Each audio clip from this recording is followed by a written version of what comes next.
ਜਿਮਨੀ ਚੋਣਾਂ ਦੇ ਆਸ-ਪਾਸ ਇੱਕ ਵੀਡੀਓ ਵਾਇਰਲ ਹੋ ਗਈ ਸੀ ਜਿਸ ਨਾਲ ਤੁਹਾਨੂੰ ਬਦਨਾਮੀ ਦਾ ਵੀ ਸਾਹਮਣਾ ਕਰਨਾ ਪਿਆ, ਸਿਆਸੀ ਤੌਰ ਦੇ ਉੱਤੇ ਵੀ ਧੱਕਾ ਲੱਗਿਆ, ਧਾਰਮਿਕ ਤੌਰ ਦੇ ਉੱਤੇ ਵੀ ਧੱਕਾ ਲੱਗਿਆ ਤੇ ਹੁਣ ਵੀ ਤੁਸੀਂ ਲਗਾਤਾਰ ਅੱਡੀ ਚੋਟੀ ਦਾ ਜ਼ੋਰ ਲਾ ਰਹੇ ਹੋ, ਅੱਡੀਆਂ ਰਗੜ ਰਹੇ ਹੋ, ਤੁਸੀਂ ਗੁਰੂ ਘਰ ਅੱਗੇ ਜਾ ਕੇ ਮੱਥੇ ਰਗੜ ਰਹੇ ਹੋ। ਤਾਂ ਕਿਸ ਤਰ੍ਹਾਂ ਤੁਸੀਂ ਦੇਖ ਰਹੇ ਹੋ ਇਸ ਤਰ੍ਹਾਂ ਦੀ ਸਥਿਤੀ ਦੇ ਵਿੱਚ ਕਿ ਚੋਣਾਂ ਮੁੱਖ ਨੇ ਜਾਂ ਆਪਣੀ ਹੋਂਦ ਦੀ ਲੜਾਈ ਮੁੱਖ ਹੈ?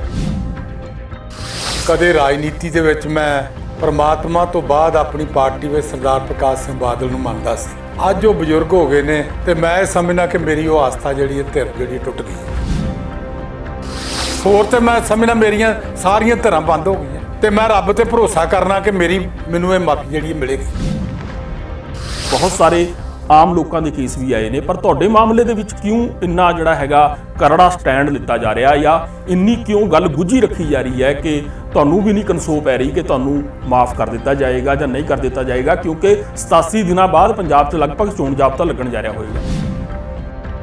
ਗੱਲ ਕਰ ਰਹੇ ਹੋ ਕਿ ਤੁਸੀਂ ਸੰਗਤ ਤੁਹਾਡੇ ਨਾਲ ਜੁੜੀ ਹੋਈ ਹੈ, ਬਕਾਇਦਾ ਤੌਰ ਤੇ ਜੁੜੀ ਹੋਈ ਹੈ, ਪਰ ਤੁਹਾਡੀ ਆਪਣੀ ਪਾਰਟੀ ਮਾਂ ਪਾਰਟੀ ਉਹ ਚੁੱਪ ਹੈ। ਤੁਹਾਡੀ ਪਾਰਟੀ ਦੇ ਜਿਹੜੇ ਇਸ ਵਕਤ ਪ੍ਰਧਾਨ ਸਾਹਿਬ ਨੇ ਉਹ ਖਾਮੋਸ਼ ਨੇ। ਜੋ ਵੀ ਵੀਡੀਓ ਟੇਪ ਆਈ ਸੀ ਜਿਸ ਤੋਂ ਇਹ ਗੱਲ ਸਾਰੀ ਸ਼ੁਰੂ ਹੁੰਦੀ ਹੈ, ਕੀ ਇਹ ਲੱਗਦਾ ਹੈ ਕਿ ਇਹ ਜੋ ਅਕਾਲੀ ਦਲ ਬਾਦਲ ਦੀ ਜਿਹੜੀ ਸਿਆਸਤ ਹੈ, ਸਿਆਸੀ ਬਦਲਾਅ ਹੈ, ਅੰਦਰੂਨੀ ਬਦਲਾਅ ਨੇ, ਜਿੱਥੋਂ ਤੁਹਾਡੀ ਵੀ ਟੇਕ ਬਾਦਲ ਸਾਹਿਬ ਤੋਂ ਟੁੱਟਦੀ ਹੈ, ਕਿ ਇਹ ਉਸੇ ਦੀ ਉਪਜ ਸੀ, ਕਿ ਇਹ ਸਾਜ਼ਿਸ਼ ਸੀ ਜਾਂ ਕੋਈ ਇਸ ਤਰ੍ਹਾਂ ਦਾ ਕੋਈ ਘੇਰਾ ਜਿਹੜਾ ਹੈਗਾ ਬਣਾਇਆ ਗਿਆ? ਰੋਬ ਸ਼ਾਂਤ ਮੇਰਾ ਮੁੱਕ ਗਿਆ ਜਦੋਂ ਮੇਰੀ ਪਾਰਟੀ ਨੇ ਮੈਂ ਅਸਤੀਫਾ ਦੇ ਦਿੱਤਾ। ਪਾਰਟੀ ਦਾ ਮੈਂ ਮੈਂਬਰ ਵੀ ਨਹੀਂਗਾ, ਦੂਜੀਆਂ ਪਾਰਟੀਆਂ 'ਚ ਮੈਂ ਜਾਣਾ ਨਹੀਂ। ਮੈਂ ਤੇ ਇਹ ਸਪਸ਼ਟ ਹੈ ਕਿ ਦੂਜੀ ਪਾਰਟੀ ਜਾਣਾ ਮੈਂ ਬਿਲਕੁਲ ਨਹੀਂ ਦੂਜੀ ਕਿਸੇ ਪਾਰਟੀ 'ਚ ਜਾਣਾ। ਆਜ਼ਾਦ ਕੋਈ ਆਜ਼ਾਦ ਨਹੀਂ। ਸੁਣਨ 'ਚ ਆਇਆ ਜਵਾਬ ਤੁਸੀਂ ਦੇਣਾ ਹੈ ਕਿ ਤੁਸੀਂ ਇੱਕ ਪਾਸੇ ਮੁਆਫੀ ਮੰਗ ਰਹੇ ਹੋ ਤੇ ਦੂਜੇ ਪਾਸੇ ਤੁਸੀਂ ਜਿਹੜਾ ਹੈਗਾ ਆਪਣਾ ਜਿਹੜਾ ਰੋਬ ਦਾ ਆਵ ਹੈ ਜਿਹੜਾ ਪੰਥਕ ਹਲਕੇ ਦੇ ਵਿੱਚ ਉਹ ਤੁਸੀਂ ਬਰਕਰਾਰ ਰੱਖਿਆ ਹੋਇਆ। ਉਸ ਕਰਕੇ ਦੂਜੀ ਧਿਰ ਨੂੰ ਸੋਚਣਾ ਪੈ ਰਿਹਾ ਹੈ ਕਿ ਕਿਸ ਤਰ੍ਹਾਂ ਇਹਨਾਂ ਨੂੰ ਵਾਪਸ ਲੈ ਲਈਏ ਕਿ ਕੱਲ ਮੁੜ ਕੇ ਹੋਰ ਵਿਵਾਦ ਡੂੰਘਾ ਨਾ ਹੋ ਜਾਏ। ਸਕਾਈ ਨਿਊਜ਼ ਪੰਜਾਬ ਵੇਖ ਰਹੇ ਸਾਰੇ ਦਰਸ਼ਕਾਂ ਦਾ ਸਵਾਗਤ ਹੈ। ਦਰਸ਼ਕੋ, ਮੈਂ ਹਾਂ ਤੁਹਾਡਾ ਹੋਸਟ ਨੀਲ ਭਲਿੰਦਰ ਸਿੰਘ। ਪੰਜਾਬ ਵਿੱਚ ਵਿਧਾਨ ਸਭਾ ਚੋਣਾਂ ਲਗਭਗ ਸਿਰ ਤੇ ਆ ਚੁੱਕੀਆਂ ਨੇ। ਪੰਜਾਬ ਦਾ ਰਾਜਨੀਤਿਕ ਮਾਹੌਲ ਪੂਰੀ ਤਰ੍ਹਾਂ ਗਰਮਾ ਚੁੱਕਾ ਹੈ। ਸਾਰੀਆਂ ਪਾਰਟੀਆਂ ਦੁਬਾਰਾ ਅਖਾੜੇ ਦੇ ਭਲਵਾਨਾਂ ਵਾਂਗੂ ਡੰਡ ਪੇਲ ਰਹੀਆਂ ਨੇ ਤੇ ਆਪੋ ਆਪਣੇ ਭਲਵਾਨਾਂ ਨੂੰ ਤਿਆਰ ਕਰ ਰਹੀਆਂ ਨੇ। ਭਲਵਾਨ ਉਹ ਹੁੰਦੇ ਨੇ ਜਿਹੜੇ 117 ਦੇ 17 ਹਲਕਿਆਂ ਦੇ ਵਿੱਚ ਪਾਰਟੀਆਂ ਮੁਤਾਬਕ, ਪਾਰਟੀਆਂ ਦੇ ਗੱਠਜੋੜ ਸਮਝੌਤਿਆਂ ਦੇ ਮੁਤਾਬਕ ਨਿੱਤਰਦੇ ਨੇ ਤੇ ਉਹ ਆਪੋ ਆਪਣਾ ਜ਼ੋਰ ਦਿਖਾਉਂਦੇ ਨੇ ਤੇ ਜਿਹੜੇ 'ਚ ਦਮ ਸਭ ਤੋਂ ਵੱਧ ਹੁੰਦਾ ਹੈ ਉਹ ਝੰਡੀ ਲੈ ਜਾਂਦਾ ਹੈ। ਪਰ ਅਜਿਹੇ 'ਚ ਕੁਝ ਹੰਢੇ ਵਰਤੇ ਪਹਿਲੇ ਭਲਵਾਨ ਸੀ, ਉਹ ਜਿਹੜਾ ਹੈਗਾ ਇੱਕ ਹੋਰ ਤਰ੍ਹਾਂ ਦੀਆਂ ਲੜਾਈਆਂ 'ਚ ਫਸੇ ਹੋਏ ਨੇ। ਆਪਣੀ ਸਿਆਸੀ ਹੋਂਦ ਦੀ ਲੜਾਈ 'ਚ, ਆਪਣੀ ਧਾਰਮਿਕ ਜਿਹੜੀਆਂ ਉਕਾਈਆਂ ਦੀ ਲੜਾਈ 'ਚ। ਤਾਂ ਉਹਨਾਂ ਨੂੰ ਜਿਹੜਾ ਦੋਹਰੀ ਤਰ੍ਹਾਂ ਦੀ ਜਿਹੜੀ ਪੰਜਾਬ ਦੀ ਇਸ ਰਾਜਨੀਤਿਕ ਸਥਿਤੀ ਹੈ, ਜਿੱਥੇ ਪੰਜਾਬ ਜਿਹੜਾ ਹੈਗਾ ਇਸ ਵਕਤ 2022 ਵੱਲ ਦੇਖ ਰਿਹਾ ਸਾਰਾ ਪੰਜਾਬ ਕਿ ਪੰਜਾਬ ਦੀ ਰਾਜਨੀਤਿਕ ਅਗਵਾਈ ਕੌਣ ਕਰੇਗਾ, ਕੌਣ ਮੁੱਖ ਮੰਤਰੀ ਹੋਏਗਾ, ਕੌਣ ਜਿਹੜੀ ਹੈਗੀ ਹੈ ਪੰਜਾਬ ਦੀ ਸਰਕਾਰ ਬਣਾਉਣ 'ਚ ਕਾਮਯਾਬ ਰਹੇਗਾ ਤੇ ਕੌਣ ਅਗਲੇ 5 ਸਾਲ ਪੰਜਾਬ ਨੂੰ ਲੀਡ ਕਰੇਗਾ। ਖਾਸ ਕਰ ਜਿੱਥੇ ਪੰਜਾਬ ਕਿਸਾਨ ਅੰਦੋਲਨ ਦੇ ਸਹਾਰੇ ਜਿਹੜਾ ਹੈਗਾ ਪੂਰੀ ਦੁਨੀਆ ਦੇ ਵਿੱਚ ਆਪਣਾ ਲੋਹਾ ਮਨਵਾਉਣ 'ਚ ਕਾਮਯਾਬ ਹੋਏ ਨੇ ਪੰਜਾਬੀ, ਕਿ ਪੰਜਾਬੀ ਸੰਘਰਸ਼ ਨੂੰ ਵੀ ਜਿਹੜਾ ਕਰਨ ਦਾ ਮਾਦਾ ਉਸੇ ਤਰ੍ਹਾਂ ਰੱਖਦੇ ਨੇ ਜਿਸ ਤਰ੍ਹਾਂ ਦੇਸ਼ ਦੀ ਆਜ਼ਾਦੀ ਦੀ ਲੜਾਈ ਦੇ ਵਿੱਚ ਕੁੱਦੇ ਸੀ। ਮੇਰਾ ਇਹ ਸਾਰਾ ਕੁਝ ਇਹ ਬਣਤਰ ਬਣਨ ਦਾ ਇੱਕ ਮਕਸਦ ਇਹ ਸੀ ਕਿ ਅਜਿਹੀ ਸਥਿਤੀ ਦੇ ਵਿੱਚ ਜਦੋਂ ਕੁਝ ਪੁਰਾਣੇ ਭਲਵਾਨ, ਹੰਢੇ ਵਰਤੇ ਭਲਵਾਨ ਪਾਰਟੀਆਂ ਦੇ ਉਹ ਵੀ ਤਿਆਰੀ ਕਰ ਰਹੇ ਹੁੰਦੇ ਨੇ ਕਿ ਅਸੀਂ ਵੀ ਜਿਹੜਾ ਮੁੱਖ ਚੋਣ ਮੁਕਾਬਲਾ ਜਿਹੜਾ ਉਸ ਦੇ ਵਿੱਚ ਦੁਬਾਰਾ ਨਿੱਤਰਨਾ ਹੈ ਤੇ ਮੁੜ ਕੇ ਆਪਣਾ ਦਮ ਦੁਬਾਰਾ ਪਰਖਣਾ ਹੈ ਤੇ ਆਪਣੇ ਜਿਹੜੇ ਸਪੋਰਟਰ ਨੇ 5 ਸਾਲਾਂ ਤੋਂ ਜੇਕਰ ਉਹ ਵਿਰੋਧੀ ਧਿਰ 'ਚ ਬੈਠੇ ਨੇ ਤਾਂ ਉਹਨਾਂ ਦੀ ਉਮੀਦਾਂ ਦੇ ਉੱਤੇ ਵੀ ਖਰੇ ਉਤਰਨਾ ਹੈ। ਤਾਂ ਅਜਿਹੀ ਸਥਿਤੀ 'ਚ ਉਹ ਕੁਝ ਨਿੱਜੀ ਪੰਗਿਆਂ 'ਚ ਪਏ ਹੁੰਦੇ ਨੇ। ਪੰਗਾ ਸ਼ਬਦ ਵਰਤਣ ਦਾ ਮੇਰਾ ਕਾਰਨ ਇਹ ਹੈ ਕਿ ਪੰਗਾ ਆਪਾਂ ਜਦੋਂ ਕਹਿੰਦੇ ਆ ਕਿ ਪੰਗਾ ਪੈ ਗਿਆ, ਉਹ ਪੰਗਾ ਕਈ ਵਾਰ ਇਸ ਤਰ੍ਹਾਂ ਦਾ ਹੁੰਦਾ ਜੋ ਬੰਦੇ ਨੇ ਕਈ ਵਾਰ ਬਿਨਾਂ ਸੋਚੇ ਸਮਝੇ ਉਹਦੇ ਗਲ ਪੈ ਗਿਆ ਹੁੰਦਾ ਹੈ, ਜਾਂ ਕੋਈ ਐਸੀ ਸਥਿਤੀ ਹੁੰਦੀ ਹੈ ਕਿ ਕੋਈ ਮਾਹੌਲ ਇਸ ਤਰ੍ਹਾਂ ਦਾ ਬਣ ਜਾਂਦਾ ਹੈ ਕਿ ਸਿਆਸਤ ਦੇ ਵਿੱਚ ਅਜਿਹੇ ਪੰਗੇ ਜਿਹੜੇ ਨੇ ਖਾਸ ਮੌਕਿਆਂ ਦੇ ਉੱਤੇ ਖੜੇ ਕੀਤੇ ਜਾਂਦੇ ਨੇ। ਇਹਨਾਂ ਇਹੋ ਜਿਹੇ ਪੰਗਿਆਂ ਦੀਆਂ ਚੀਜ਼ਾਂ ਜਿਹੜੀਆਂ ਨੇ ਵਿਰੋਧੀ ਜਾਂ ਆਲੇ ਦੁਆਲੇ ਦੇ ਲੋਕ ਜਿਹੜੇ ਦੱਬ ਕੇ ਰੱਖੀ ਬੈਠੇ ਹੁੰਦੇ ਨੇ ਤੇ ਆਖਰ 'ਚ ਜਿਹੜਾ ਹੈਗਾ ਇਹ ਪੱਤਾ ਸੁੱਟਿਆ ਜਾਂਦਾ ਹੈ। ਅਜਿਹੇ ਇੱਕ ਪੰਗੇ 'ਚ ਫਸੇ ਹੋਏ ਨੇ ਸਾਬਕਾ ਵਜ਼ੀਰ, 2 ਵਾਰ ਵਜ਼ੀਰ ਰਹੇ ਤੇ ਸ਼੍ਰੋਮਣੀ ਅਕਾਲੀ ਦਲ ਦੇ ਨੇਤਾ, ਸ਼੍ਰੋਮਣੀ ਕਮੇਟੀ ਮੈਂਬਰ, ਧਰਮ ਪ੍ਰਚਾਰ ਕਮੇਟੀ ਦੇ ਮੈਂਬਰ ਰਹੇ ਤੇ ਮਾਸ ਨਾਲ ਜੁੜੇ ਹੋਏ ਮਾਝੇ ਦੇ ਜਰਨੈਲ ਵਜੋਂ ਜਿਹੜਾ ਉਹਨਾਂ ਨੂੰ ਵੀ ਜਿਹੜਾ ਹੈਗਾ ਖਿਤਾਬ ਉੱਥੇ ਦਿੱਤਾ ਜਾਂਦਾ ਰਿਹਾ। ਪਰ ਅੱਜ ਕੱਲ੍ਹ ਉਹ ਜਿਹੜਾ ਕੁਝ ਹੋਰ ਤਰ੍ਹਾਂ ਦੀ ਲੜਾਈ ਜਿਹੜੀ ਮੈਂ ਇੰਨਾ ਲੰਮਾ ਤੁਹਾਡੇ ਕੋਲ ਜਿਹੜਾ ਇਹ ਬਣਤਰ ਬੁਣੀ ਹੈ ਉਹ ਤੁਹਾਨੂੰ ਉਹਨਾਂ ਨਾਲ ਜਦੋਂ ਮੈਂ ਮਿਲਵਾਵਾਂਗਾ ਉਦੋਂ ਤੁਹਾਨੂੰ ਸਮਝ ਆ ਜਾਏਗੀ ਕਿ ਉਹ ਕਿਸ ਤਰ੍ਹਾਂ ਦੀ ਸਥਿਤੀ 'ਚੋਂ ਗੁਜ਼ਰ ਰਹੇ ਨੇ, ਕਿਸ ਤਰ੍ਹਾਂ ਦੀ ਲੜਾਈ ਦੇ ਵਿੱਚ ਪੰਜਾਬ ਦੇ ਕੁਝ ਹੋਰ ਸਿਆਸਤਦਾਨ ਜਿਹੜੇ ਨੇ ਉਹ ਇਸ ਵਕਤ ਗੁਜ਼ਰ ਰਹੇ ਨੇ। ਮੇਰੇ ਨਾਲ ਨੇ ਸੁੱਚਾ ਸਿੰਘ ਲੰਗਾਉਣੀ। ਸਤਿ ਸ੍ਰੀ ਅਕਾਲ ਜੀ। ਸਤਿ ਸ੍ਰੀ ਅਕਾਲ। ਲੰਗਾ ਸਾਹਿਬ ਤੁਹਾਡਾ ਸਵਾਗਤ ਹੈ ਜੀ। ਧੰਨਵਾਦ। ਪੰਜਾਬ ਮੈਂ ਪਹਿਲਾਂ ਕਿਹਾ ਕਿ ਚੋਣਾਂ ਦੀ ਤਿਆਰੀ ਕਰ ਰਿਹਾ, ਲਗਭਗ ਗਿਣੇ ਮਿੱਥੇ ਦਿਨ ਰਹਿ ਗਏ ਨੇ, ਉਲਟੀ ਗਿਣਤੀ ਸ਼ੁਰੂ ਹੋ ਗਈ ਹੈ। ਤੁਸੀਂ ਇੱਕ ਤੁਹਾਡੇ ਬਾਰੇ ਪਿਛਲੀਆਂ ਚੋਣਾਂ ਦੇ ਆਸ-ਪਾਸ ਜਾ ਕੇ, ਲੋਕ ਸਭਾ ਚੋਣਾਂ ਦੇ, ਜਿਮਨੀ ਚੋਣਾਂ ਦੇ ਆਸ-ਪਾਸ ਇੱਕ ਵੀਡੀਓ ਵਾਇਰਲ ਹੋ ਗਈ ਸੀ, ਜਿਸ ਨਾਲ ਤੁਹਾਨੂੰ ਬਦਨਾਮੀ ਦਾ ਵੀ ਸਾਹਮਣਾ ਕਰਨਾ ਪਿਆ, ਸਿਆਸੀ ਤੌਰ ਦੇ ਉੱਤੇ ਵੀ ਧੱਕਾ ਲੱਗਿਆ, ਧਾਰਮਿਕ ਤੌਰ ਦੇ ਉੱਤੇ ਵੀ ਧੱਕਾ ਲੱਗਿਆ, ਤੇ ਹੁਣ ਵੀ ਤੁਸੀਂ ਲਗਾਤਾਰ ਅੱਡੀ ਚੋਟੀ ਦਾ ਜ਼ੋਰ ਲਾ ਰਹੇ ਹੋ, ਅੱਡੀਆਂ ਰਗੜ ਰਹੇ ਹੋ, ਤੁਸੀਂ ਗੁਰੂ ਘਰ ਅੱਗੇ ਜਾ ਕੇ ਮੱਥੇ ਰਗੜ ਰਹੇ ਹੋ। ਤਾਂ ਕਿਸ ਤਰ੍ਹਾਂ ਤੁਸੀਂ ਦੇਖ ਰਹੇ ਹੋ ਇਸ ਤਰ੍ਹਾਂ ਦੀ ਸਥਿਤੀ ਦੇ ਵਿੱਚ ਕਿ ਚੋਣਾਂ ਮੁੱਖ ਨੇ ਜਾਂ ਆਪਣੀ ਹੋਂਦ ਦੀ ਲੜਾਈ ਮੁੱਖ ਹੈ? ਅੱਜ ਜੋ ਹਾਲਾਤ ਨੇ ਮੇਰੇ, ਮੈਂ ਪਿਛਲੇ 87 ਦਿਨ ਤੋਂ ਜੀ ਲਗਾਤਾਰ ਨੰਗੀ ਪੈਰੀਂ ਅਕਾਲ ਤਖਤ ਸਾਹਿਬ ਦੇ ਸਨਮੁਖ ਹੋ ਰਿਹਾ ਵਾਂ। ਉੱਥੇ ਬਾਣੀ ਦਾ ਜਪ ਕਰੀਦਾ ਵਾ ਤੇ ਅਰਦਾਸ ਕਰਕੇ ਮੈਂ ਵਾਪਸ ਆ ਜਾਂਦਾ ਜੀ। ਮੈਂ ਸਮਝਦਾ ਕਿ ਮੇਰਾ ਇਸ ਵੇਲੇ ਜਿਹੜਾ ਵਾ ਉਹ ਗੁਰੂ ਨਾਲ ਹੀ ਟੇਕ ਲੱਗੀ ਹੋਈ ਹੈ, ਗੁਰੂ ਦਾ ਹੀ ਆਸਰਾ ਮੈਨੂੰ ਜੀ। ਕਦੇ ਰਾਜਨੀਤੀ ਦੇ ਵਿੱਚ ਮੈਂ ਪਰਮਾਤਮਾ ਤੋਂ ਬਾਅਦ ਆਪਣੀ ਪਾਰਟੀ ਵਿੱਚ ਸਰਦਾਰ ਪ੍ਰਕਾਸ਼ ਸਿੰਘ ਬਾਦਲ ਨੂੰ ਮੰਨਦਾ ਸੀ ਜੀ, ਮੰਨਦੇ ਸੀ ਜੀ। ਅੱਜ ਉਹ ਬਜ਼ੁਰਗ ਹੋ ਗਏ ਨੇ ਤੇ ਮੈਂ ਇਹ ਸਮਝਦਾ ਕਿ ਮੇਰੀ ਉਹ ਆਸਥਾ ਜਿਹੜੀ ਹੈ ਧਿਰ ਜਿਹੜੀ ਟੁੱਟ ਗਈ ਹੈ। ਬਾਦਲ ਸਾਹਿਬ ਤੇ ਜੋ ਆਸਥਾ ਸੀ ਉਹ ਟੁੱਟ ਗਈ ਹੈ ਤੁਹਾਡੀ ਤਾਜ਼ਾ ਰਾਜਨੀਤਿਕ ਹਾਲਾਤਾਂ ਮੁਤਾਬਕ। ਤੇ ਮੈਂ ਸਮਝਦਾ ਵਾਂ ਹੁਣ ਮੈਂ ਕੇਵਲ ਤੇ ਕੇਵਲ ਪਰਮਾਤਮਾ ਤੇ ਹੀ ਨਿਰਭਰ ਹਾਂ ਜੀ। ਮੈਨੂੰ ਪਰਮਾਤਮਾ ਤੇ ਭਰੋਸਾ ਵਾ ਜੀ ਕਿ ਮੈਨੂੰ ਇਸ ਵਿਪਤਾ ਮੁਸੀਬਤ ਦੇ ਵਿੱਚੋਂ ਕੱਢਣਗੇ ਜੀ। ਸਿੱਖ ਕੌਮ ਦੇ ਵਿੱਚ ਰੱਬ ਤੋਂ ਬਾਅਦ ਸਾਨੂੰ ਅਕਾਲ ਤਖਤ ਦਾ ਜਥੇਦਾਰ ਸਾਹਿਬ ਜਿਹੜਾ ਵਾ ਉਹ ਨਜ਼ਰ ਆਉਂਦਾ ਹੈ ਜੀ। ਤੇ ਪਿਛਲੇ ਸਮੇਂ ਦੇ ਵਿੱਚ ਮੰਜੀ ਸਾਹਿਬ ਦੇ ਦੀਵਾਨ ਵਿੱਚ ਜੀ ਸਿੰਘ ਸਾਹਿਬ ਨੇ ਕਈ ਵਾਰ ਟੈਲੀਵਿਜ਼ਨ ਤੇ ਬੋਲਿਆ ਕਿ ਜਿਹੜਾ ਅਕਾਲ ਤਖਤ ਤੇ ਨਿਊ ਕੇ ਆਉਂਦਾ ਵਾ ਉਹ ਇਹ ਬਖਸ਼ਿਆ ਜਾਂਦਾ ਵਾ, ਭਾਵੇਂ ਕਿੱਡਾ ਵੱਡਾ ਵੀ ਕਿਉਂ ਨਾ ਗੁਨਾਹ ਕੀਤਾ ਹੋਵੇ ਜੀ। ਮੈਂ ਇਹ ਆਪਣੇ ਅੱਖੀਂ ਵੇਖਿਆ, ਕੰਨੀ ਸੁਣਿਆ ਤੇ ਸਾਰੇ ਸੰਸਾਰ ਦੇ ਲੋਕਾਂ ਨੇ ਵੀ ਸੁਣਿਆ ਜੀ। ਮੈਂ ਉਸ ਚੀਜ਼ ਨੂੰ ਵੀ ਅਕਾਲ ਤਖਤ ਦਾ ਜਥੇਦਾਰ ਏਡੀ ਪਵਿੱਤਰ ਤੇ ਮਹਾਨ ਪਦਵੀ ਤੇ ਬੈਠਾ, ਉਹਦੇ ਬੋਲਾਂ ਦੇ ਉੱਤੇ ਭਰੋਸਾ ਰੱਖ ਕੇ ਤੇ ਮੈਂ ਅਕਾਲ ਤਖਤ ਸਾਹਿਬ ਤੇ ਪਿਛਲੇ 87 ਦਿਨ ਤੋਂ ਲਗਾਤਾਰ ਆ ਕੇ ਜਾਪ ਕਰ ਰਿਹਾ, ਨੰਗੀ ਪੈਰੀ ਮਾਉਣਾ ਜੀ। ਪੰਥ ਵਿੱਚ ਸ਼ਾਮਲ ਕਰ ਲਈ। ਮੇਰੇ ਮਾਤਾ ਪਿਤਾ ਜਿਹੜੇ ਕਿ 90 ਸਾਲ ਦੀ ਉਮਰ ਦੇ ਨੇ, ਉਹਨਾਂ ਨੇ ਵੀ ਬੇਨਤੀ ਕੀਤੀ ਹੈ ਜੀ। ਤੁਸੀਂ ਬਿਲਕੁਲ ਦਰੁਸਤ ਕਿਹਾ। ਅਸੀਂ ਵੀ ਖਬਰਾਂ ਪੜ੍ਹਦੇ ਹਾਂ, ਰੋਜ਼ ਤੁਹਾਡੇ ਬਾਰੇ ਆਉਂਦਾ ਕਿ ਤੁਸੀਂ ਰੋਜ਼ ਜਾਂਦੇ ਹੋ ਉੱਥੇ, ਢੰਗੇ ਪੈਰੀ ਜਾਂਦੇ ਹੋ, ਨਾਲ ਤੁਹਾਡੇ ਹਲਕੇ ਦੇ ਤੁਹਾਡੇ ਵੋਟਰ ਸਪੋਰਟਰ ਵੀ ਹੁੰਦੇ ਨੇ ਜਾਂ ਸੰਗਤ ਹੁੰਦੀ ਹੈ, ਤੁਹਾਡੇ ਸਨੇਹੀ ਹੁੰਦੇ ਨੇ।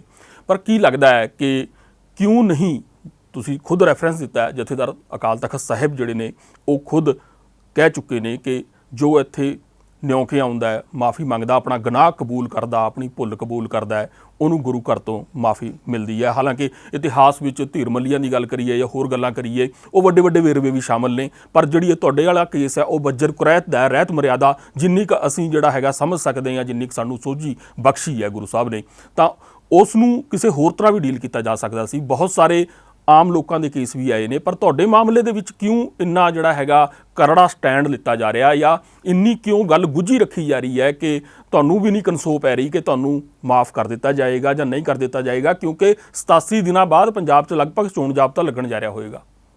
ਮੈਂ ਇਹ ਸਮਝਦਾ ਵਾਂ ਕਿ ਅਕਾਲ ਤਖਤ ਤੋਂ ਬੜੀਆਂ ਵੱਡੀਆਂ ਸ਼ਖਸੀਅਤਾਂ ਜਿਨ੍ਹਾਂ ਨੇ ਗਲਤੀਆਂ ਕੀਤੀਆਂ ਨੇ ਜੀ, ਮਹਾਰਾਜਾ ਰਣਜੀਤ ਸਿੰਘ ਜੀ, ਉਹਨਾਂ ਨੂੰ ਵੀ ਮਾਫ ਕੀਤਾ ਗਿਆ।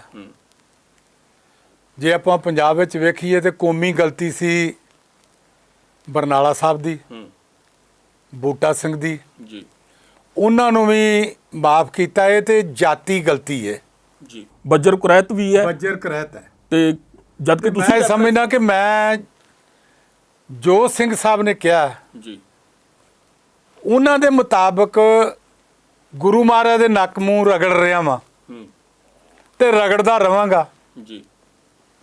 ਮੈਂ ਕੇਵਲ ਤੇ ਕੇਵਲ ਰੱਬ ਤੇ ਭਰੋਸਾ ਕਰਨ ਵਾਲਾ ਬੰਦਾ ਵਾਂ ਜੀ।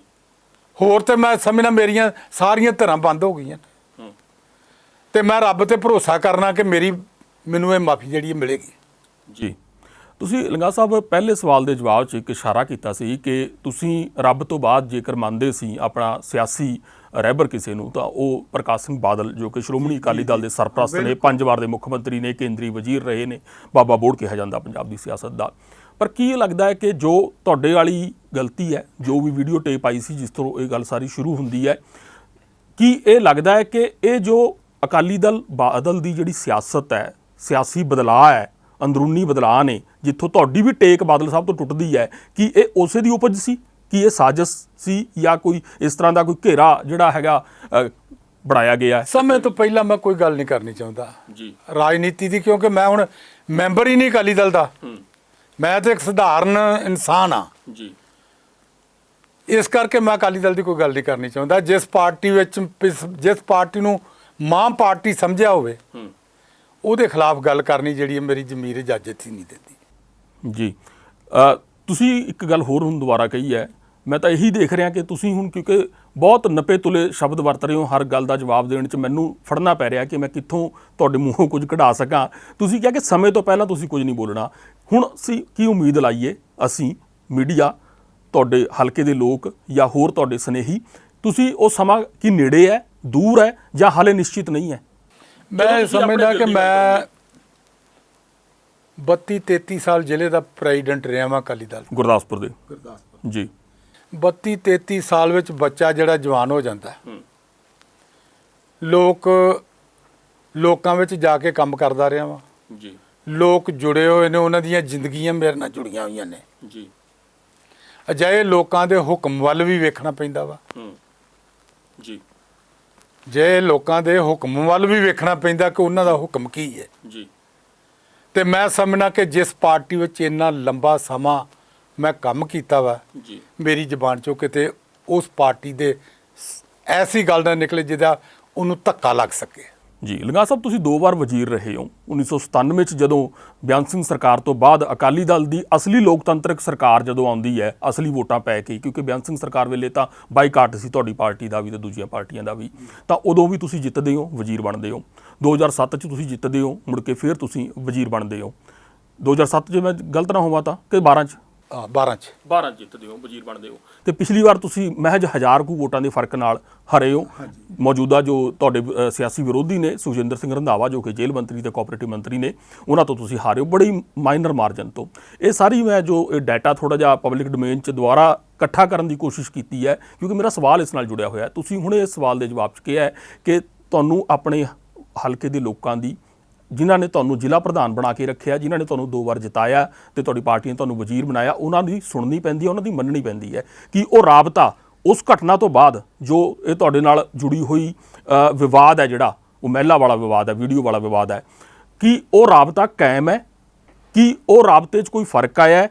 ਕਿ ਉਹਨਾਂ ਨੇ ਤੁਹਾਨੂੰ ਮਾਫ ਕਰ ਦਿੱਤਾ ਹੈ, ਜਾਂ ਉਹਨਾਂ ਦੇ ਦਿਲਾਂ 'ਚ ਤੁਸੀਂ ਕਿੱਥੇ ਖੜੇ ਹੋ? ਤੁਸੀਂ ਸੱਚ ਜੇ ਬੋਲੋ, ਕਿਉਂਕਿ ਤੁਸੀਂ ਕਹਿ ਰਹੇ ਹੋ ਕਿ ਤੁਸੀਂ 87 ਦਿਨਾਂ ਤੋਂ ਨੰਗੇ ਪੈਰੀ ਦਰਬਾਰ ਸਾਹਿਬ ਜਾ ਰਹੇ ਹੋ ਮੱਥਾ ਟੇਕਣ। ਤਾਂ ਮੇਰੇ ਖਿਆਲ 'ਚ ਇਹ ਜਨਤਾ ਦੀ ਕਚਹਿਰੀ ਵੀ ਜਿਹੜੀ ਹੈਗੀ ਆ, ਰੱਬ ਦੀ ਕਚਹਿਰੀ ਤੋਂ ਭਾਵੇਂ ਥੋੜ੍ਹੀ ਜਿਹੀ ਛੋਟੀ ਹੁੰਦੀ ਆ, ਪਰ ਲਗਭਗ ਕੱਦ ਬੂਤ ਬਰਾਬਰ ਹੁੰਦਾ ਹੈ। ਇੱਥੇ ਤੁਸੀਂ ਕੀ ਮਹਿਸੂਸ ਕਰਦੇ ਹੋ ਆਪਣੇ ਜੋ ਵੋਟਰ ਸਪੋਰਟਰ ਨੇ? ਅੱਜ ਜੇ ਮੈਂ ਤੁਰਿਆ ਫਿਰਨਾ ਵਾਂ ਤੇ ਉਹ ਸੰਗਤ ਦੇ ਨਾਲ ਹੀ ਹਾਂ। ਉਹਨਾਂ ਦੀਆਂ ਸੀਸਾਂ, ਉਹਨਾਂ ਦੀਆਂ ਅਰਦਾਸਾਂ, ਉਹਨਾਂ ਦੀਆਂ ਦੁਆਵਾਂ, ਹਰ ਵਰਗ ਦੇ ਲੋਕ ਜਿਹੜੇ ਨੇ ਉਹ ਜਿਸ ਧਰਮ ਨੂੰ ਮੰਨਦੇ ਨੇ ਉਹਦੇ ਵਿੱਚ ਮੇਰੇ ਲਈ ਅਰਦਾਸਾਂ, ਬੇਨਤੀਆਂ, ਦੁਆਵਾਂ ਕਰਦੇ ਨੇ। ਔਰ ਮੈਂ ਮਾਰਲੀ ਤੌਰ ਤੇ ਉਹਨਾਂ ਦੇ ਆਸ਼ੀਰਵਾਦ ਦੇ ਨਾਲ ਬਹੁਤ ਤਗੜਾ ਵਾਂ। ਉਹ ਲੋਕ ਮੇਰੇ ਤੋਂ ਤਕਰੀਬਨ, ਮੈਂ ਤੁਹਾਨੂੰ ਦੱਸਿਆ, 30-32 ਸਾਲ ਤੋਂ ਮੇਰੇ ਨਾਲ ਜੁੜੇ ਹੋਏ ਨੇ। ਔਖਿਆਂ ਦਿਨਾਂ 'ਚ ਵੀ ਮੇਰੇ ਨਾਲ ਰਹੇ ਨੇ, ਚੰਗਿਆਂ ਦਿਨਾਂ 'ਚ ਵੀ ਮੇਰੇ ਨਾਲ ਰਹੇ ਨੇ, ਅੱਜ ਵੀ ਉਹ ਮੇਰੇ ਨਾਲ ਨੇ, ਲਗਾਤਾਰ ਰਾਬਤੇ 'ਚ ਨੇ। ਮੈਂ ਸੰਗਤ ਨੂੰ ਬਿਲਕੁਲ ਨਹੀਂ ਕਹਿੰਦਾ ਮੈਂ ਇਕੱਲਾ ਆਪ ਜਾਣਾ ਵਾਂ ਦਰਬਾਰ ਸਾਹਿਬ, ਲੇਕਿਨ ਉੱਥੇ ਸੰਗਤ ਜਿਹੜੀ ਪਹੁੰਚੀ ਹੁੰਦੀ ਹੈ। ਤੁਸੀਂ ਗੱਲ ਕਰ ਰਹੇ ਹੋ ਕਿ ਤੁਸੀਂ ਸੰਗਤ ਤੁਹਾਡੇ ਨਾਲ ਜੁੜੀ ਹੋਈ ਹੈ, ਬਕਾਇਦਾ ਤੌਰ ਤੇ ਜੁੜੀ ਹੋਈ ਹੈ, ਪਰ ਤੁਹਾਡੀ ਆਪਣੀ ਪਾਰਟੀ, ਮਾਂ ਪਾਰਟੀ, ਉਹ ਚੁੱਪ ਹੈ। ਤੁਹਾਡੀ ਪਾਰਟੀ ਦੇ ਜਿਹੜੇ ਇਸ ਵਕਤ ਪ੍ਰਧਾਨ ਸਾਹਿਬ ਨੇ ਉਹ ਖਾਮੋਸ਼ ਨੇ, ਹੋਰ ਸੱਜੇ ਖੱਬੇ ਦੇ ਲੀਡਰ ਨੇ ਉਹ ਖਾਮੋਸ਼ ਨੇ। ਕੀ ਲੱਗਦਾ ਹੈ ਕਿ ਹੁਣ ਦੁਬਾਰਾ ਤੁਸੀਂ ਫਿਰ ਉਸ ਔਖੀ ਘੜੀ 'ਚੋਂ ਤੇ ਹੁਣ ਫਿਰ ਦੁਬਾਰਾ ਹੁਕਮ ਜਿਹੜਾ ਤੁਸੀਂ ਆਪਣੇ ਹਲਕੇ ਦੇ ਲੋਕਾਂ ਦਾ ਮੰਨੋਗੇ, ਕਿਉਂਕਿ ਇਹ ਖਾਮੋਸ਼ ਨੇ? ਮੈਂ ਸਮਝਦਾ ਕਿ ਜੋ ਮੈਨੂੰ ਗੁਰੂ ਮਹਾਰਾਜ ਦੇ ਮੈਂ ਚਰਨਾਂ 'ਚ ਬੇਨਤੀ, ਅਰਦਾਸ ਬੇਨਤੀ ਕਰਨਾ ਵਾ ਜੀ, ਉਹਦੇ 'ਚ ਕਾਮਯਾਬੀ ਮਿਲਣੀ ਹੈ। ਇਹ ਸੁਲਝਣ ਵਿੱਚੋਂ ਮੈਂ ਨਿਕਲ ਜਾਣਾ। ਇਸ ਮੁਸੀਬਤ ਵਿੱਚੋਂ ਮੈਂ ਨਿਕਲ ਜਾਣਾ ਤੇ ਮੈਨੂੰ ਰੱਬ ਨੇ ਕੱਢਣਾ। ਜੀ ਮੈਂ ਛੋਟੇ ਸਾਹਿਬਜ਼ਾਦਿਆਂ ਦਾ ਸ਼ਹੀਦੀ ਦਿਨ ਜਦੋਂ ਆਪਣੇ ਮਨਾਇਆ ਸਰਹੰਦ, ਜੀ ਮੈਂ ਬਾਬਾ ਬੰਦਾ ਸਿੰਘ ਬਹਾਦਰ ਦੇ ਸਥਾਨ ਤੇ ਨਗਰ ਕੀਰਤਨ ਲੈ ਕੇ ਆਇਆ ਸੀ ਜੀ ਤੇ ਮੈਂ ਉਸ ਦਿਨ ਤੋਂ ਉੱਥੇ ਖੰਡ ਪਾਠ ਸ਼ੁਰੂ ਕੀਤਾ ਸੀ ਵੀ ਨਗਰ ਕੀਰਤਨ ਜਿਹੜਾ ਸਹੀ ਸਲਾਮਤ ਤੰਦਰੁਸਤ ਪਹੁੰਚ ਜਾਵੇ। ਜੀ। ਐਕਸੀਡੈਂਟ ਬੜੇ ਹੁੰਦੇ ਸੀ ਜੀ ਤੇ ਗੁਰੂ ਮਹਾਰਾਜ ਦੀ ਕਿਰਪਾ ਦੇ ਨਾਲ ਉਹ ਖੰਡ ਪਾਠਾਂ ਦੀ ਲੜੀ ਅੱਜ ਤੱਕ ਜਾਰੀ ਹੈ। ਜੀ ਅੱਜ ਤਕਰੀਬਨ 3000 ਤੋਂ ਤੇ 3150 ਖੰਡ ਪਾਠ ਜਿਹੜਾ ਵਾ ਉਹ ਹੋ ਗਿਆ ਜੀ ਤੇ ਉਹ ਮੈਂ ਸਮਝਦਾ ਗੁਰੂ ਨੇ ਏਡੇ ਵੱਡੇ ਭਰੋਸੇ ਨਾਲ ਇੰਨੇ ਖੰਡ ਪਾਠ ਮੇਰੇ ਕੋ ਕਰਵਾ ਲਏ ਨੇ। ਜੀ। ਤਾਂ ਅਕਸਰ ਮੈਂ ਰੱਬ ਦੇ ਪੈਰ ਫੜੇ ਹੋਏ ਨੇ, ਮੇਰੀ ਰੱਬ ਬਾਹ ਫੜੂਗਾ ਹੀ ਨਾ। ਜੀ ਮੈਨੂੰ ਰੱਬ ਤੇ ਪੂਰਾ ਭਰੋਸਾ ਵਾ। ਜੀ ਲੰਗਾ ਸਾਹਿਬ, ਤੁਹਾਡੇ ਬਾਰੇ ਇੱਕ ਇਹ ਮੈਂ ਜੋ ਮਹਿਸੂਸ ਕਰ ਰਿਹਾ, ਜੋ ਲੋਕ ਪੰਥਕ ਪਦਵੀਆਂ ਤੇ ਬੈਠੇ ਨੇ ਜਾਂ ਪੰਥਕ ਵਿਦਵਾਨ ਹੋਣ ਦਾ ਆਪਾਂ ਮੰਨਦੇ ਆ ਕਿ ਆਪਾਂ ਉਹਨਾਂ ਤੋਂ ਸਲਾਹ ਲੈਂਦੇ ਹੁੰਦੇ ਆ ਜਾਂ ਉਹਨਾਂ ਦੀ ਆਪਾਂ ਗੱਲ ਨੂੰ ਸੁਣਦੇ ਆ ਕਿ ਇਸ 'ਚ ਪੰਥਕ ਰਹਿਤ ਮਰਿਆਦਾ ਜਾਂ ਹੋਰ ਗੱਲਾਂ, ਖਾਸ ਕਰ ਇਸ ਤਰ੍ਹਾਂ ਦੀ ਚੀਜ਼ਾਂ, ਤੁਹਾਡੇ ਵਾਲਾ ਕੇਸ ਹੈ ਕਿ ਇਸ 'ਚ ਕਿਸ ਤਰ੍ਹਾਂ ਮੁਆਫੀਆਂ ਹੁੰਦੀਆਂ ਨੇ, ਕਿਸ ਤਰ੍ਹਾਂ ਪੰਥ 'ਚ ਵਾਪਸੀਆਂ ਹੁੰਦੀਆਂ ਨੇ, ਕਿਸ ਤਰ੍ਹਾਂ ਪਾਰਟੀ 'ਚ ਵਾਪਸੀਆਂ ਹੁੰਦੀਆਂ ਨੇ ਤੇ ਕਿਸ ਪੈਮਾਨੇ ਤੱਕ ਦੇ ਜਿਹੜੇ ਕੇਸ ਨੇ ਉਹਨੂੰ ਕਿਸ ਤਰ੍ਹਾਂ ਵਿਚਾਰਿਆ ਜਾਂਦਾ ਹੈ। ਤੁਹਾਡੇ ਬਾਰੇ ਸੁਣਨ 'ਚ ਆਇਆ ਜਵਾਬ ਤੁਸੀਂ ਦੇਣਾ ਹੈ ਕਿ ਤੁਸੀਂ ਹਾਲੇ ਵੀ ਹਲਕੇ 'ਚ ਜਿਹੜਾ ਹੈਗਾ ਉਸੇ ਰੁਤਬੇ 'ਚ ਜਿਹੜਾ ਸ਼੍ਰੋਮਣੀ ਕਮੇਟੀ ਮੈਂਬਰਾਂ ਨਾਲ ਵਿਚਰ ਰਹੇ ਹੋ। ਗੁਰਦਾਸ ਨੰਗਲ ਦੀ ਗੜੀ ਦੇ ਵਿੱਚ ਜਿਹੜਾ ਹੈਗਾ ਤੁਸੀਂ ਸ਼ਾਇਦ ਕਿਸੇ ਤਰ੍ਹਾਂ ਦੀ ਉੱਥੇ ਵੀ ਕੋਈ ਦੁਰਵਰਤੋਂ ਕਰ ਰਹੇ ਹੋ ਕਥਿਤ ਤੌਰ ਦੇ ਉੱਤੇ, ਜਾਂ ਫਿਰ ਹਲਕੇ ਦੇ ਵਿੱਚ ਤੁਹਾਡਾ ਕਿਰਦਾਰ ਦੇਖਣ ਤੋਂ ਇਹ ਲੱਗਦਾ ਹੈ ਕਿ ਤੁਸੀਂ ਇੱਕ ਪਾਸੇ ਮੁਆਫੀ ਮੰਗ ਰਹੇ ਹੋ ਤੇ ਦੂਜੇ ਪਾਸੇ ਤੁਸੀਂ ਜਿਹੜਾ ਹੈਗਾ ਆਪਣਾ ਜਿਹੜਾ ਰੋਬ ਦਾ ਆਬ ਹੈ ਜਿਹੜਾ ਪੰਥਕ ਹਲਕੇ ਦੇ ਵਿੱਚ ਉਹ ਤੁਸੀਂ ਬਰਕਰਾਰ ਰੱਖਿਆ ਹੋਇਆ। ਉਸ ਕਰਕੇ ਦੂਜੀ ਧਿਰ ਨੂੰ ਸੋਚਣਾ ਪੈ ਰਿਹਾ ਹੈ ਕਿ ਕਿਸ ਤਰ੍ਹਾਂ ਇਹਨਾਂ ਨੂੰ ਵਾਪਸ ਲੈ ਲਈਏ ਸੀ ਕਿ ਕੱਲ ਮੁੜ ਕੇ ਹੋਰ ਵਿਵਾਦ ਡੂੰਘਾ ਨਾ ਹੋ ਜੇ। ਮੈਂ ਸਮਝਣਾ ਰੋਬ ਮੇਰਾ ਤੇ ਚਲਾ ਗਿਆ ਜੀ। ਮੇਰੇ ਤੇ ਮਿੰਨਤਾਂ ਤਰਲੇ ਹੀ ਨੇ। ਜੀ। ਜੋ ਵਰਕਰ ਮੇਰੇ ਨਾਲ ਵੱਜੇ ਹੋਏ ਨੇ, ਮੇਰੇ ਨਾਲ ਤੁਰੇ ਨੇ, ਮੈਨੂੰ ਆਸ਼ੀਰਵਾਦ ਦਿੰਦੇ ਨੇ, ਮੈਨੂੰ ਪਿਆਰ ਦਿੰਦੇ ਨੇ, ਜੀ। ਮੈਂ ਉਹਨਾਂ ਦਾ ਸਵਾਰਥ ਤੇ ਕੁਝ ਸਕਦਾ ਹੀ ਨਹੀਂਗਾ। ਜੀ। ਨਾ ਮੇਰੇ ਕੋਲ ਕੋਈ ਪਾਵਰ ਹੀ ਹੈ। ਜੀ। ਫਿਰ ਵੀ ਮੈਂ ਸਮਝਣਾ ਕਿ ਜੇ ਮੈਂ ਇੰਨਾ ਸਮਾਂ ਲੰਬਾ ਸਮਾਂ ਕੰਮ ਕੀਤਾ ਵਾ, ਜੀ, ਉਸ ਕੰਮ ਦੀ ਕਦਰ ਲੋਕਾਂ ਦੇ ਮਨ ਵਿੱਚ ਹੈ ਤੇ ਉਹ ਲੋਕ ਹੀ ਅਰਦਾਸਾਂ ਬੇਨਤੀਆਂ ਕਰਦੇ ਨੇ। ਜੀ। ਰੋਬ ਸ਼ਾਨ ਤੇ ਮੇਰਾ ਮੁੱਕ ਗਿਆ ਜਦੋਂ ਮੇਰੀ ਪਾਰਟੀ ਨੇ ਮੈਨੂੰ, ਮੈਂ ਅਸਤੀਫਾ ਦੇ ਦਿੱਤਾ ਪਾਰਟੀ ਦਾ, ਮੈਂ ਮੈਂਬਰ ਵੀ ਨਹੀਂਗਾ। ਜੀ। ਦੂਜੀਆਂ ਪਾਰਟੀਆਂ 'ਚ ਮੈਂ ਜਾਣਾ ਨਹੀਂ। ਮੈਂ ਤੇ ਇਹ ਸਪਸ਼ਟ ਹੈ ਕਿ ਦੂਜੀ ਪਾਰਟੀ ਜਾਣਾ ਮੈਂ ਨਹੀਂ, ਬਿਲਕੁਲ ਨਹੀਂ ਦੂਜੀ ਕਿਸੇ ਪਾਰਟੀ 'ਚ ਜਾਣਾ। ਆਜ਼ਾਦ, ਕੋਈ ਆਜ਼ਾਦ ਨਹੀਂ। ਜੀ, ਕੋਈ ਆਜ਼ਾਦ ਨਹੀਂ ਲੜੂੰਗਾ, ਕੋਈ ਦੂਜੀ ਪਾਰਟੀ 'ਚ ਨਹੀਂ ਜਾਊਂਗਾ। ਮੇਰਾ ਬੇਟਾ ਕੰਮ ਕਰਦਾ ਵਾ, ਕਰੀ ਜਾਊਗਾ। ਮੈਨੂੰ ਸੰਤੁਸ਼ਟੀ ਹੈ ਜੀ, ਕਿ ਮੈਂ ਜਿੰਨਾ ਚਿਰ ਪਾਰਟੀ 'ਚ ਕੰਮ ਕੀਤਾ ਮਰਦਾ ਵਾਂਗ ਕੀਤਾ। ਜੀ। ਤੇ ਅੱਜ ਉਸ ਪਾਰਟੀ ਨਹੀਂ ਮੈਨੂੰ ਮੇਰੀ ਸੇਵਾ ਲੈਣੀ ਚਾਹੁੰਦੀ ਤੇ ਮੈਨੂੰ ਕੋਈ ਗੱਲ ਨਹੀਂ ਹੈ। ਜੀ। ਸੋ ਸਿਆਸੀ ਵਾਰਸ ਤੁਹਾਡਾ ਤਿਆਰ ਹੈ? ਮੇਰਾ ਸਿਆਸੀ ਵਾਰਸ ਕਾਹਦਾ, ਜਿਹੜਾ ਕੰਮ ਕਰੂਗਾ ਉਹ ਆ ਜਾਊਗਾ। ਜੀ। ਪਰ ਹਲਕੇ ਦੇ ਕੁਝ ਹੋਰ ਤੁਹਾਡੇ ਜਿਹੜੇ ਵਿਦਿਨ ਪਾਰਟੀ ਵਿਰੋਧੀ ਸੀ, ਜਿਵੇਂ ਤੁਸੀਂ ਇਸ਼ਾਰਾ ਕੀਤਾ ਕਿ ਤੁਸੀਂ ਮਰਦਾਂ ਵਾਂਗ ਕੰਮ ਕੀਤਾ ਹੈ, ਪਰ ਤੁਹਾਡਾ ਦਬਦਬਾ ਇੰਨਾ ਰਿਹਾ ਹੈ ਹਲਕੇ ਦੇ ਵਿੱਚ, ਅੱਜ ਵੀ ਆਪਾਂ ਮਹਿਸੂਸ ਕਰਦੇ ਹਾਂ ਉਸ ਚੀਜ਼ ਨੂੰ। ਜੇਕਰ ਉੱਥੇ ਹੇਠਾਂ ਜਾ ਕੇ ਕੰਮ ਕਰੀਏ ਤਾਂ ਉਹ ਲੋਕ ਜਿਹੜੇ ਨੇ ਉਹ ਹੁਣ ਉਹ ਵੀ ਇੱਕ ਧਿਰ ਬਣ ਕੇ ਖੜ ਗਏ ਨੇ। ਮੈਂ ਜਿੰਨੇ ਜੋਗਾ ਹੈਗਾ ਵਾਂ, ਜੀ, ਜੋ ਮੇਰੇ ਕੋਲ ਮਾੜੀ ਮੋਟੀ ਲੋਕਾਂ ਦੀ ਆਸ਼ੀਰਵਾਦ ਹੈ, ਜੀ, ਮੈਂ ਉਹਦੇ ਨਾਲ ਕਾਂਗਰਸ ਦਾ ਹੀ ਨੁਕਸਾਨ ਕਰੂੰਗਾ। ਜੀ, ਇਹ ਸਪਸ਼ਟ ਹੈ। ਮੈਂ ਲੰਗਾ ਸਾਹਿਬ, ਇਹਨਾਂ ਸਾਰੀਆਂ ਚੀਜ਼ਾਂ ਤੋਂ ਹੁਣ ਆਪਾਂ ਪਾਸੇ ਜਾਂਦੇ ਹਾਂ। ਆਖਰੀ ਪੜਾਅ 'ਚ ਮੈਂ ਗੱਲਬਾਤ ਦੇ ਪਹੁੰਚ ਚੁੱਕਾ। ਪੰਜਾਬ ਦੀ ਸਿਆਸਤ ਦੇ ਵਿੱਚ ਪੂਰੀ ਤਰ੍ਹਾਂ ਜਿਹੜੀ ਹੈਗੀ ਹੈ ਅਨਿਸ਼ਚਿਤਤਾ ਬਣੀ ਹੋਈ ਹੈ, ਹਨੇਰੀ ਸੁਰੰਗ ਨਜ਼ਰ ਆ ਰਿਹਾ 2022 ਦਾ ਚੋਣ ਮੈਦਾਨ ਜਿਹੜਾ। ਤੁਸੀਂ ਕੀ ਮਹਿਸੂਸ ਕਰਦੇ ਹੋ? ਆਮ ਆਦਮੀ ਪਾਰਟੀ ਕੋਸ਼ਿਸ਼ ਕਰ ਰਹੀ ਹੈ ਕਿ ਜਿਹੜੇ ਪੈਰ ਉਹਦੇ ਮਾਝੇ 'ਚ, ਖਾਸ ਕਰ ਤੁਹਾਡੀ ਜਿਹੜੀ ਕਰਮ ਭੂਮੀ ਰਹੀ ਹੈ ਜਾਂ ਦੁਆਬੇ 'ਚ ਪਿਛਲੀ ਵਾਰ ਨਹੀਂ ਲੱਗੇ ਸੀ, ਐਤਕੀ ਉੱਧਰ ਲੱਗ ਜਾਣ। ਤੁਹਾਡੀ ਪਾਰਟੀ ਬਸਪਾ ਨਾਲ ਸਮਝੌਤਾ ਕਰਕੇ ਆ ਗਈ ਹੈ। ਭਾਰਤੀ ਜਨਤਾ ਪਾਰਟੀ ਆਪਣੀ ਜਿਹੜੇ ਹੈਗੇ ਆ ਸਗੂਫੇ ਛੱਡ ਰਹੀ ਹੈ, ਮੈਂ ਸਗੂਫੇ ਕਹਾਂਗਾ ਉਹਨੂੰ। ਸੋ ਇਸ ਤਰ੍ਹਾਂ ਦੇ ਮਾਹੌਲ ਦੇ ਵਿੱਚ ਕਿਸ ਤਰ੍ਹਾਂ ਦੇਖਦੇ ਹੋ ਪੰਜਾਬ ਦੀ ਰਾਜਨੀਤੀ ਕਿੱਧਰ ਜਾ ਰਹੀ ਹੈ? ਮੈਂ ਕਦੇ ਸਿਆਸੀ ਤੌਰ ਤੇ ਸੋਚਿਆ ਹੀ ਨਹੀਂ ਹੁਣ। ਜੀ। ਮੇਰਾ ਇੱਕੋ ਹੀ ਟੇਕ ਹੈ ਅਕਾਲ ਤਖਤ ਸਾਹਿਬ। ਜੀ। ਮੈਂ ਕਦੇ ਸਿਆਸੀ ਤੌਰ ਤੇ ਨਹੀਂ ਸੋਚਿਆ ਜੀ। ਕਿਹੜੀ ਪਾਰਟੀ ਤਾਂ ਜਾ ਰਹੀ ਹੈ, ਕਿਹੜੀ ਥਾਂ ਜਾ ਰਹੀ ਹੈ। ਜੀ। ਮੈਂ ਸਿਧਾਂਤਕ ਤੌਰ ਤੇ ਕੇਵਲ ਅਕਾਲ ਤਖਤ ਸਾਹਿਬ ਦੇ ਨਾਲ ਹੀ ਜੁੜਿਆ ਹੋਇਆ ਵਾਂ। ਜੀ। ਉਹਨਾਂ ਦੇ ਗੁਰੂ ਸਾਹਿਬ ਦੇ ਪੈਰ ਫੜੇ ਹੋਏ ਨੇ ਤੇ ਮੈਂ ਸਾਰੀ ਦੁਨੀਆ ਦੇ ਧਾਰਮਿਕ ਲੋਕਾਂ ਨੂੰ, ਸਿੱਖ ਸੰਗਤ ਨੂੰ ਹੱਥ ਜੋੜ ਕੇ ਬੇਨਤੀ ਕਰਨਾ, ਤਰਲਾ ਕਰਨਾ, ਮਿਹਨਤ ਕਰਨਾ ਕਿ ਮੈਨੂੰ ਪੰਥ ਵਿੱਚ ਸ਼ਾਮਲ ਕਰੋ। ਮੈਨੂੰ ਕੁਝ ਨਹੀਂ ਚਾਹੀਦਾ, ਜੋ ਮੈਨੂੰ ਸਜ਼ਾ ਮਿਲੇਗੀ ਮੈਂ ਉਹ ਖੜੇ ਮੱਥੇ ਝੱਲਾਂਗਾ।